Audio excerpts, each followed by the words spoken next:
Lesson 1. The Western Pioneers. It matters because in the 1840s, Americans made the grueling trek to the frontier of the Midwest and the rich lands of the Oregon country. New farming equipment eased the clearing and cultivating of new land, encouraging settlement of the Midwest. Settling new lands. Guiding question. How did the idea of manifest destiny and new agricultural equipment encourage Western settlement? In 1800, only about 387,000 white settlers lived west of the Appalachian Mountains. By 1820, that population had risen to more than 2.4 million, and it continued to grow rapidly. By the time of the Civil War, more Americans lived west of the Appalachians than lived along the Atlantic coast. Some Americans headed west for religious reasons, and others to own their own farms. In 1845, a magazine editor named John Lewis O'Sullivan declared that it was the manifest destiny of Americans to overspread the continent allotted by Providence.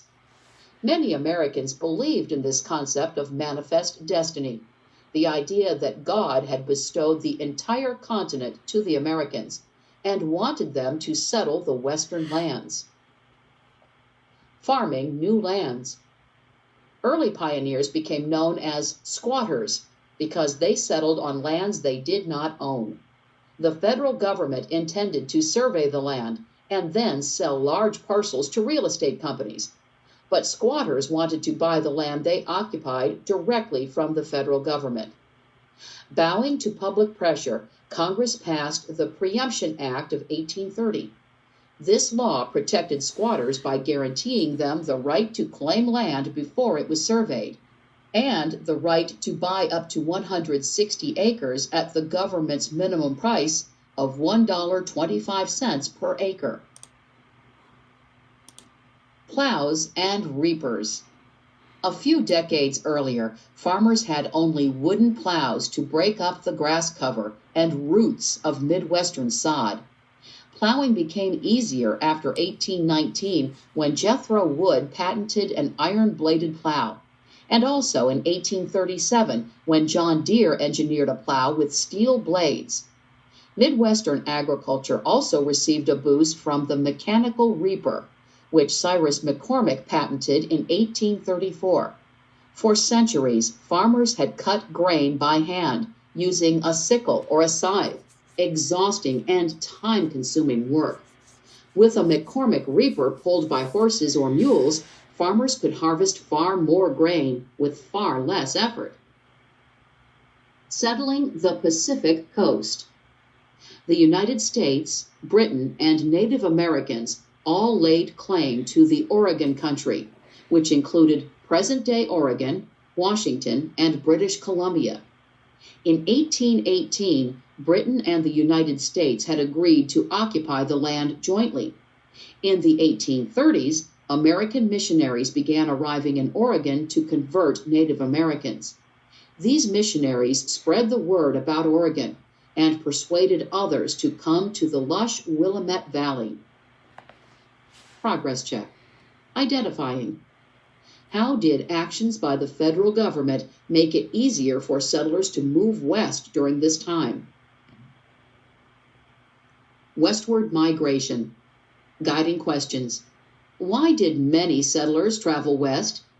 What was the trip west like for these individuals and groups? Much of the western terrain was difficult to travel through. A small number of mountain men made their living by trapping beaver and selling the furs. At the same time, they gained a thorough knowledge of the territory and the local Native Americans. By the 1840s, these men had carved out several east-to-west trails that helped settlers travel. The most popular route was the Oregon Trail. Others included the California Trail and the Santa Fe Trail. Emigrants made the journey in groups of covered wagons called wagon trains. Before starting out, they assembled outside a frontier town. Early wagon trains hired mountain men to guide them. Later, most of the travelers, known as overlanders, used guidebooks to find their own way. The typical trip west took 5 to 6 months, with wagon trains progressing about 15 miles, 24 kilometers per day. Generally, men drove the wagons, hunted game, and cared for the animals, while women looked after the children, cooked meals, cleaned the camp, and washed clothes. As Elizabeth Smith Geer recounted, the trip was exhausting and difficult. Primary source: I carry my babe and lead, or rather carry another through snow, mud, and water almost to my knees. It is the worst road. There was not one dry thread on one of us, not even my babe. I have not told you half we suffered. I am not adequate to the task. Quoted in Women's Diaries of the Westward Journey, 1982. Native Americans. Although travelers feared attacks by Native Americans, these were rare. By one estimate, 362 immigrants died due to Native American attacks between 1840 and 1860, while immigrants killed 462 Native Americans in the same period. Native Americans often gave immigrants food and helpful information about roots, edible plants, and sources of water. Overlanders also renewed their provisions by trading other goods with Native Americans, sometimes using horses as currency.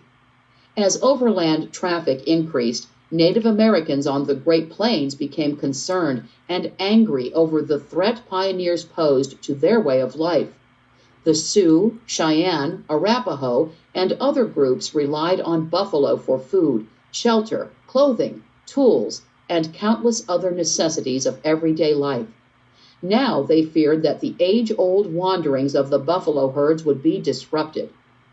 Hoping to ensure peace, the federal government negotiated the Treaty of Fort Laramie in 1851. The United States promised 8 Native American groups that specific territories of the Great Plains would belong to them as long as they allowed settlers to pass through peacefully. The government also agreed to make payments to the groups.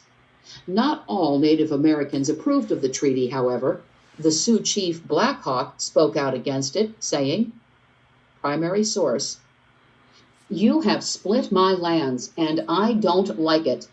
These lands once belonged to the Kiowas and Crows, but we whipped these nations out of them, and in this we did what the white men do when they want the lands of the Indians."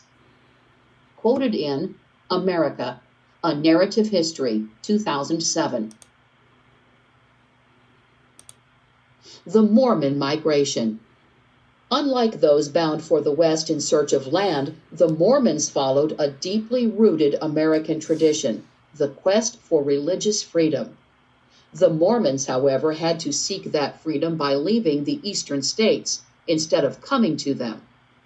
In 1844, a mob murdered the Mormon leader Joseph Smith. 2 years later, the church's new leader, Brigham Young, took his people west to escape further persecution. Several thousand Mormons forged their way along a path that became known as the Mormon Trail. It served as a valuable route into the western United States. In 1847, the Mormons stopped at the Great Salt Lake in what is now Utah. Undeterred by the wildness of the area, they claimed the land they called Deseret.